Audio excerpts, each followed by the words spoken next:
micro or macro.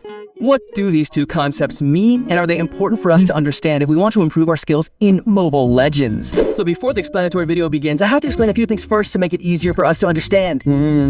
First, we'll start with the definition of each concept so we understand the basics first. Second, we'll discuss examples of what micro and macro are.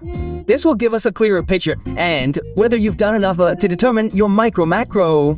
And finally, there's a fun quiz to test our understanding of micro and macro in ML. Let me know in the comments how many of the quizzes you got right. So, without further ado, let's learn together what micro and macro are in Mobile Legends. We'll start with the micro explanation because it's the easiest to explain and easy to digest. By definition, there are two comments that I find interesting to point out. From ASEP Karen 811 said, micro is our understanding of hero skills. Smells like hero skills are useful for whatever. While macro is decision making, such as when to take an objective, when to gang up, when to fart, when to cut minions. Well, from here, what we can differentiate is that micro is said to focus more on the hero aspect, and macro focuses on the decision aspect related to map rotation. Another definition from Elder Jan says micro is the ability to master the hero, while macro is the ability to master the map. Back again, the definition is short, but it already gives an idea that micro is related to the hero aspect and macro is related to the map aspect. Two opinions are enough to explain in general what the focus of each aspect is. But what do I think about micro and macro? Based on my experience playing ML, micro is simply related to small mechanical aspects that are related when we play ML. While macro is related to large mechanical aspects that affect conditions broadly. So micro is a small aspect in the game, while macro is a large aspect. In my opinion, this makes more sense than just focusing on the mechanics of the hero we play and just map mastery alone. But of course, the definition commented above isn't wrong, because that's generally how people understand it. But does understanding the hero we're using determine our micro skills? The answer is not necessarily. So moving on to the second part. Because if we only understand the hero we're playing, we won't necessarily be able to maximize their playstyle. This is because we also have to be able to maximize the use of the hero skills. For example, first from the hero's mechanics. For example, player A plays Natalia jungler because he doesn't know anything about the hero's mechanics. He instinctively just hits buffs with skill 1 and basic attacks until he dies.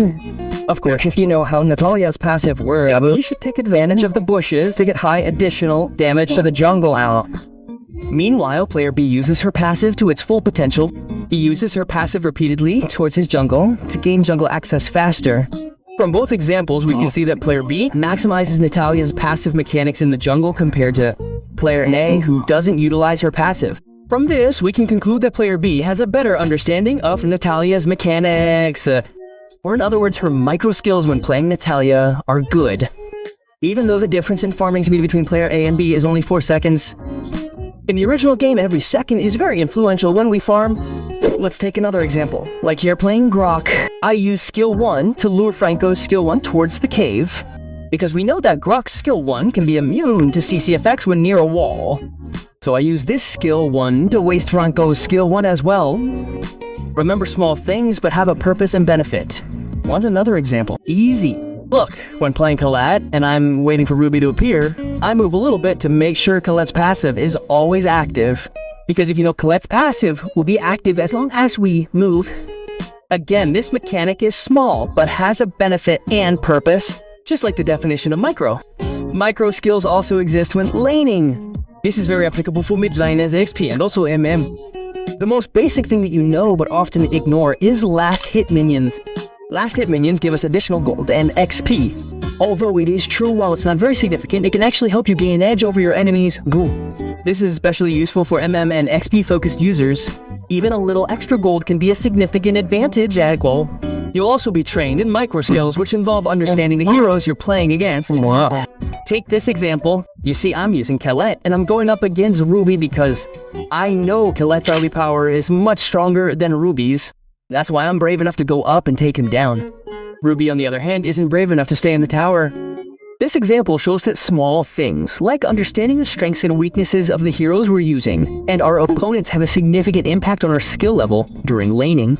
This is also a micro skill, not a macro one, because when you LAN, you understand the strengths and weaknesses of the heroes you're playing. So from this, you can see that micro skills aren't just about understanding the mechanics of the heroes we're playing, but also about looking at the small details that can help us dominate our positions. The more detailed you are about these small details, the higher your micro skills will be. Now, the last thing about micro skills is you should know that someone who is good at micro heroes is not necessarily good at micro lining. And someone who is good at microling is not necessarily good at micro heroes. This is why you often see people playing the same hero for thousands of matches but still lose to someone who only plays the hero a few times. This is because they understand how their micro hero works but don't understand how to micro-ling. That's why they lose even though they have thousands of matches. Moving on to the final discussion, namely macro.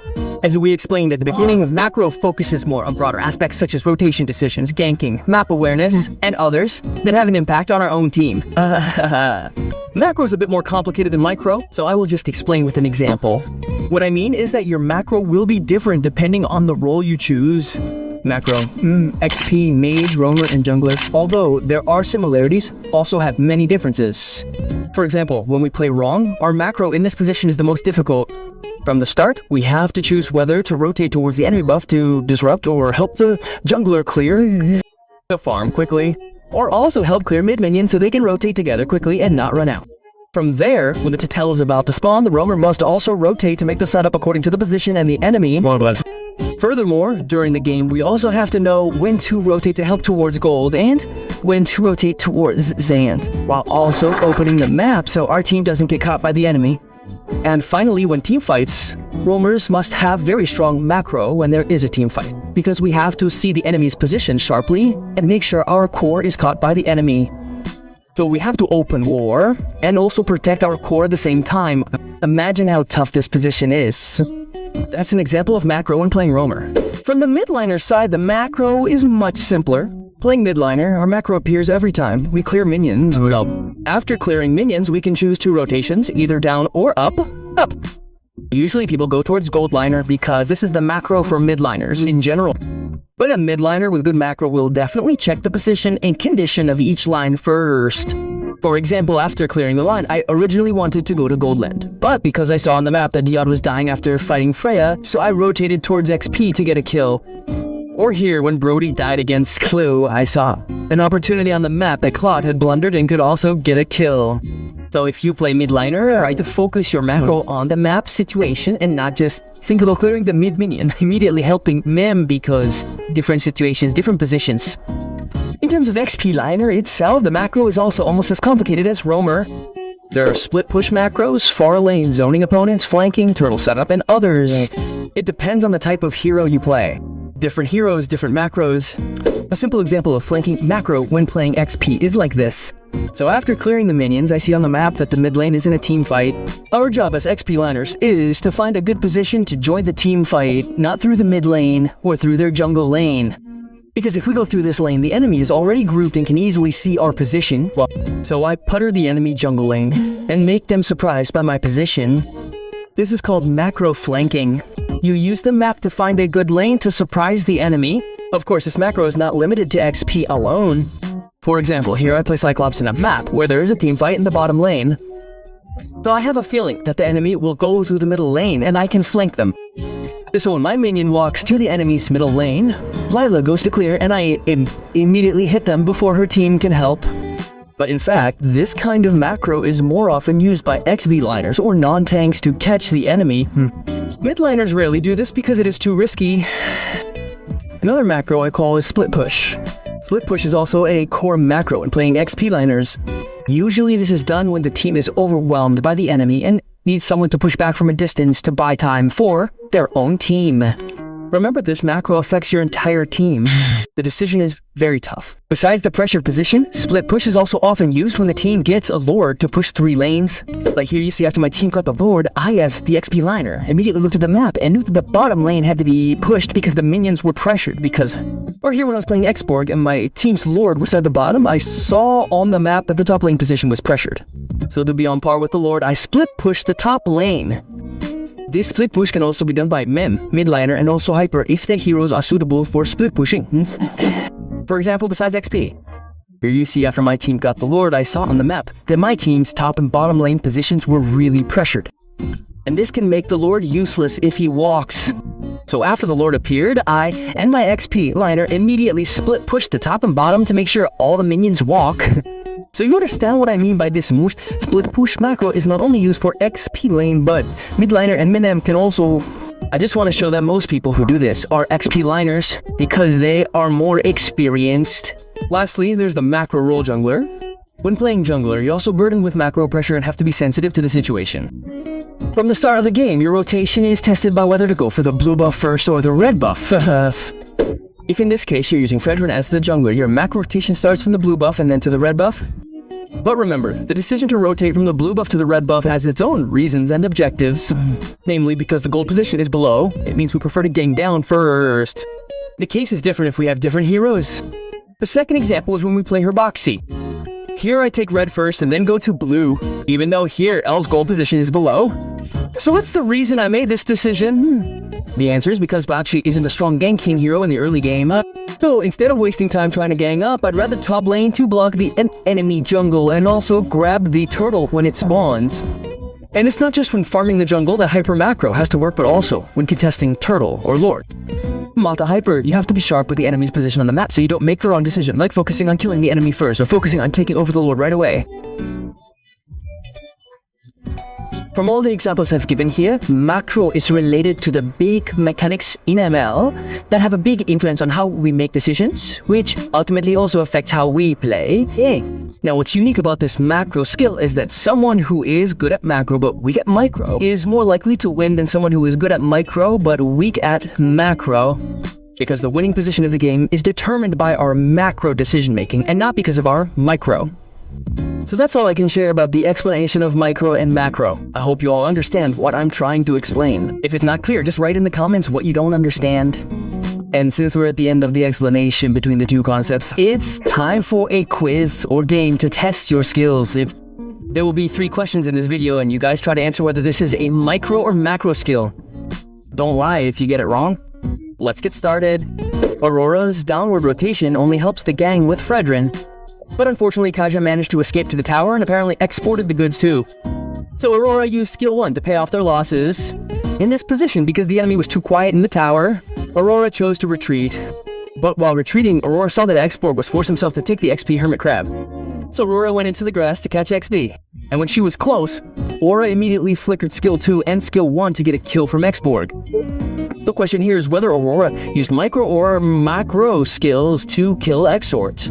Answer A, micro skills, because she maximized Aurora's skill mechanics and flicker to get the kill.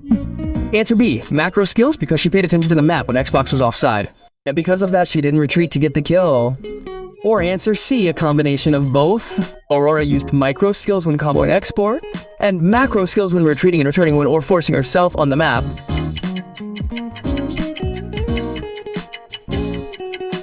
The answer is C, a combination of both. There are micro skills and there are macro skills. If you answer correctly, try to comment. This second quiz is the context. Fredrin Jungle is chasing Change as the enemy mid-liner. He uses skill 1 to de-slow Change. Change continues to flicker to the tower. Fredrin continues to chase. Now, if Fredrin still advances to kill Change, even though Fredrin's health is still full, it means his ultimate damage will be small. But Fredrin deliberately advances to the tower to target Change. And thanks to the damage from the tower to Fredrin, when he uses his ultimate, he manages to kill Change. The question is this a micro or macro skill? Answer in 5 seconds. Answer A, micro skill, because Fredrin managed to maximize his skill rotation to chase Change and deliberately let the tower damage reduce his health so his ultimate hurts more. B, macro skill. Fredrin chases Change because he saw on the map that Kufra was also walking towards Change. And when he jumped, Change made Fredrin confident in advancing. Or answer C, there is a micro skill, there is a macro skill.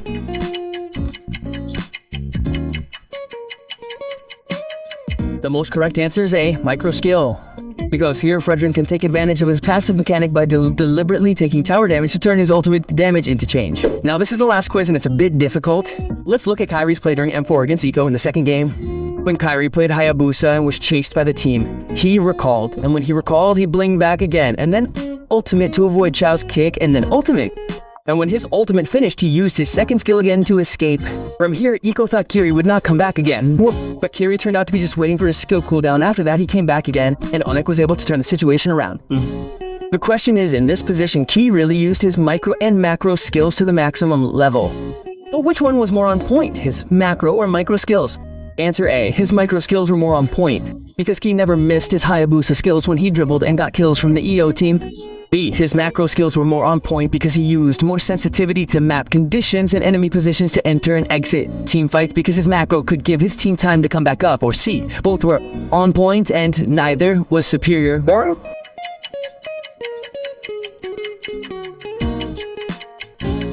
Congratulations if you answered A, because that's the correct answer, namely his micro skills are more on point. Thanks to Hayabusa's on-point skill play, he can buy time for his team to come and back him up to create a counter-attack. Out of these 3 quizzes, how many of you got right? Don't lie, okay? Or do you have your own opinion about the quiz? Try writing in the comments what you think about the answers. So thank you very much for watching this video. Don't forget to like, comment, and subscribe. And we'll see you again in the next video. Yeah.